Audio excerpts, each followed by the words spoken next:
88.9 WLRY, and we have a special guest with us joining us right now, Brandon Heath. And Brandon, this is a privilege. Thanks for giving us a call today. Well, thanks for having me on. I appreciate it. Grammy-nominated singer-songwriter, won a lot of Dove Awards, including GMA for the Male Vocalist of the Year in 2010, and you're currently on the tour with Third Day, Skillet, Mandisa, Peter Furler Band, and We As Human. That's quite a lineup of talent there. Yeah, man, it's a lineup and a half for sure. And after that, you're heading out on the, I love the title of this, the Brandisa Tour. Yes. With Mandisa and Lindsay McCall. How much time do you spend on the road? Oh, man, lately it feels like I live on the road. This year we've been, I just finished another tour, and then now we're out with Third Day and Skillet, and then I'm out with Mandisa. So it's like kind of back to back, and Mandisa's been with me on the whole thing. So we're calling ourselves Brandisa now. That's awesome. We do so many shows together. That is great. But it's fun. I'm really thankful to get to travel and share my music. I mean, I'm always humbled to be on stage and get to do this as a job, so I can't complain. Yeah. Well, when did you get your first guitar? And do you remember the very first song you wrote? I do. I do remember my first song. It was called Weeping Willow. And it was this very melodramatic 8th grade song because I was in 8th grade. And I was trying to impress a girl, and it totally worked. All right. Recorded versions of this song anywhere? Hopefully not. But I'm sure if you dig deep enough somewhere on the internet, it's there. It's bound to pop up on YouTube sometime, huh? I'm sure it will. Hey, your songs are very personal. Sometimes they seem autobiographical in nature, too. Could you tell us about your first big #1 hit, I'm Not Who I Was, and how you came to write that one?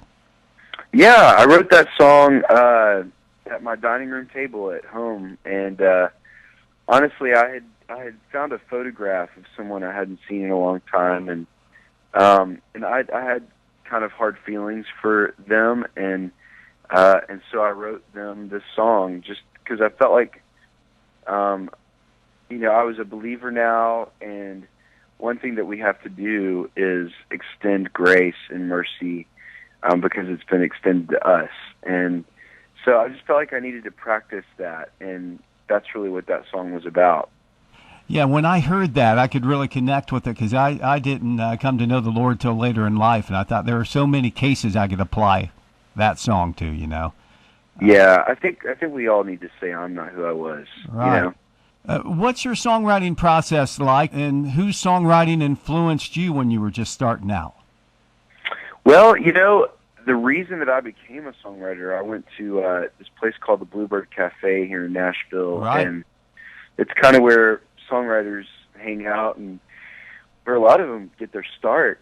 I went with my mom and my stepdad when I guess it was about 13, maybe 12, and I saw a songwriter there, and I wanted in the club, because they had this kind of thing where they'd hang out and they'd write songs, but they weren't really the ones on stage. Right. And I just thought, man, I want to be a part of that.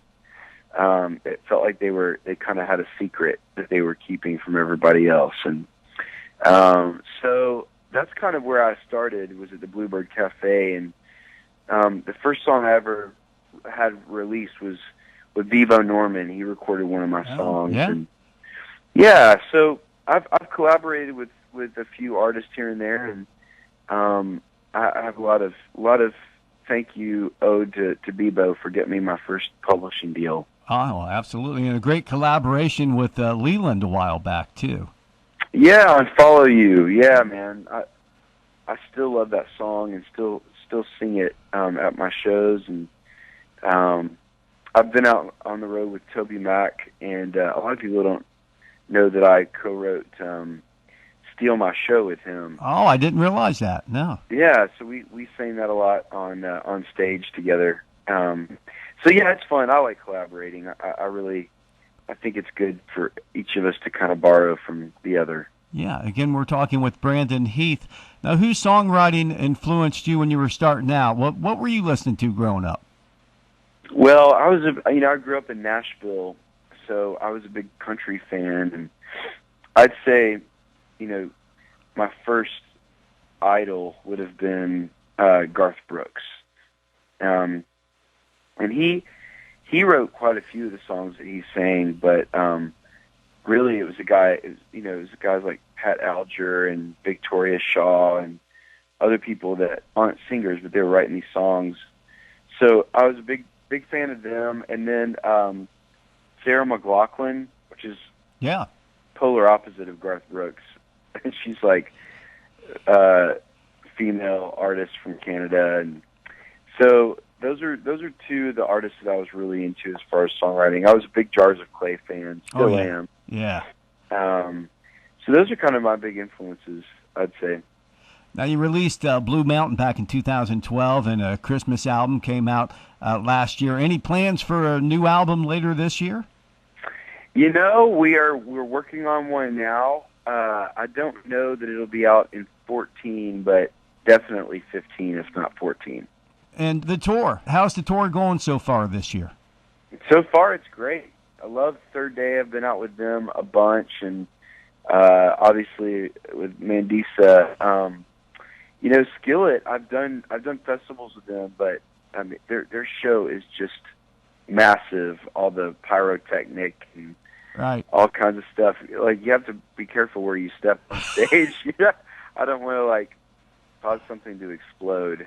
Make sure you stay on the X, right? Yeah. Exactly. Tread carefully. Well, Brandon, this has been awesome. We appreciate your music, and I really appreciate you taking the time out to give us a call today. Absolutely. Thank you for having me.